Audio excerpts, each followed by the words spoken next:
K நகரில் உள்ள மீனாட்சி உயர்கல்வி மற்றும் ஆராய்ச்சி பல்கலைக்கழகம் ஆக்குபேஷனல் தெரபி துறை சார்பில் மாற்றுத்திறனாளிகள் பயன்படுத்தும் தொழில்நுட்பம் குறித்து சிறப்பு கருத்தரங்கம் நடைபெற்றது. சென்னை கே நகரில் உள்ள மீனாட்சி உயர்கல்வி மற்றும் ஆராய்ச்சி பல்கலைக்கழகத்தில் உள்ள ஆக்குபேஷனல் தெரபி துறை சார்பில் மாற்றுத்திறனாளிகளுக்கு வளர்ந்து வரும் தொழில்நுட்பம் எவ்வாறு உதவுகிறது என்பது குறித்து ஒருநாள் சிறப்பு கருத்தரங்கம் நடைபெற்றது. கருத்தரங்கிற்கு பல்கலைக்கழக நிறுவனர் மற்றும் வேந்தர் ராதாகிருஷ்ணன் அவர்களின் ஆசியுடன் இடைக்கால வேந்தர் வேந்தர் ஜெயந்தி ராதாகிருஷ்ணன் ஆகியோர் தலைமை தாங்கினர்.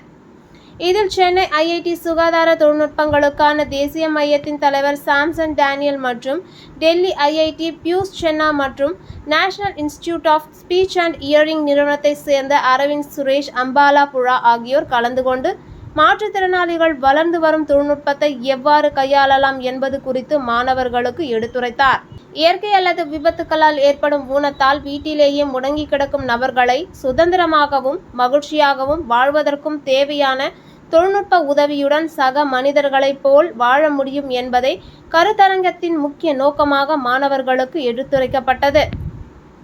இந்நிகழ்ச்சியில் துணைவேந்தர் நீலகண்டன், துணைவேந்தர் கிருத்திகா, பதிவாளர் சுரேகா, டீன் அருணகிரிநாதன், கல்லூரி முதல்வர் தீபா சுந்தரேஸ்வரன் மற்றும் பேராசிரியர்கள், மாணவியர்கள் என ஏராளமானோர் கலந்து கொண்டனர்.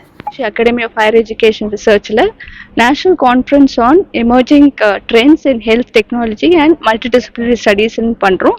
இது 3 நாள் கருத்தரங்கு. 3 நாள் கருத்தரங்கு ஒவ்வொரு பிரிவில் சேர்ந்தவங்களும் ஒரு ஒர்க் ஷாப் பண்றாங்க. அதுல செயல்முறை மருத்துவம் சொல்லுவாங்க. அந்த செயல்முறை மருத்துவ பிரிவில் நாங்க assistive technology in occupation therapy emerging trends பத்தி பேசுறோம். அதாவது தொழில்நுட்பம் மாற்றுத்திறனாளிகளுக்கு எந்த வகையில உபயோகமா இருக்கும் அப்படின்றத பத்தி தான் இந்த கருத்தரங்கு ஃபுல்லா இந்த ஹோல் டே ஒர்க் ஷாப் அது ஃபோக்கஸ் பண்ணுது.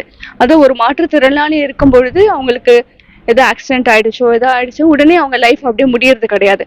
எங்களோட முக்கியமான குறிக்கோள் என்னன்னா அவங்க சுதந்திரமாக அவங்க செயல்படணும். அவங்களாலையும் போக முடியும், அவங்க வேலைகளை பார்த்துக்க முடியும், அவங்க வேலைக்கு போக முடியும், பஸ்ல ஏற முடியும். அது இந்த தொழில்நுட்பம் எந்த வகையில அவங்களுக்கு உதவியா இருக்குன்றது பொறுத்தா. இதுக்கு நாங்க ரிசோர்ஸ் பர்சனை ஐஐடி மெட்ராஸ்ல இருந்து வந்திருக்காங்க, ஐஐடி டெல்லியில இருந்து, அப்புறம் National institute of speech and Hearing அதுல இருந்து கருத்தரங்கு டாக்ஸ் இருக்கும்.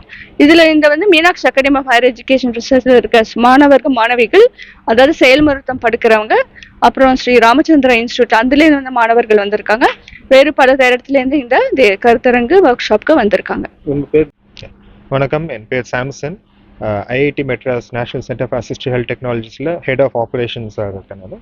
ஸோ இந்த ஒர்க் ஷாப்பில் பார்த்தீங்கன்னா மாற்றுத்திறனாளிகள் அவங்க செயல்கள் மற்றவங்கள மாதிரி செய்ய முடியாத பட்சத்தில் வீட்லேயே பெட்லேயோ இல்லை மற்றவங்க ஹெல்ப் கேட்டு இருக்காத மாதிரி அவங்களுக்கு எந்த பெஸ்ட் டெக்னிக்ஸ் சொல்லி கொடுத்து எந்த மாதிரி அந்த அசிஸ்டிவ் டெக்னாலஜி கொடுத்து அவங்கள விட்டு வெளியே கொண்டு அவங்கள மற்றவங்க மாதிரி இண்டிபெண்ட்டாக இருக்க வைக்கிறது,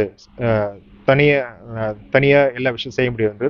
அந்த மாதிரி ப்ரொஃபஷனல்ஸ்க்காக இந்த ஒர்க் ஷாப் ரொம்ப யூஸ்ஃபுல்லாக இருக்கும். இதில் மார்னிங்ஸ் ஃபுல்லாக லெக்சர், நிறைய எக்ஸாம்பிள்ஸ் அந்த மாதிரி செஷன்ஸ் போகும். மதியானம் ஹேண்ட்ஸ் ஆன் ப்ராக்டிஸ், அது மாதிரி அவங்க பார்ட்டிசிபென்ட்ஸ் அசஸ்மெண்ட் பண்ணி மெஷர்மெண்ட் எடுத்து எப்படி அவங்களுக்கு பெஸ்ட் டிவைஸை கிரியேட் பண்ணலாம் அப்படின்னு கவர் பண்ண போகிறோம். என் பேர் சாம்சன், ஐஐடி மெட்ராஸ் என்கேட்ல ஹெட் ஆஃப் ஆப்ரேஷன்ஸ்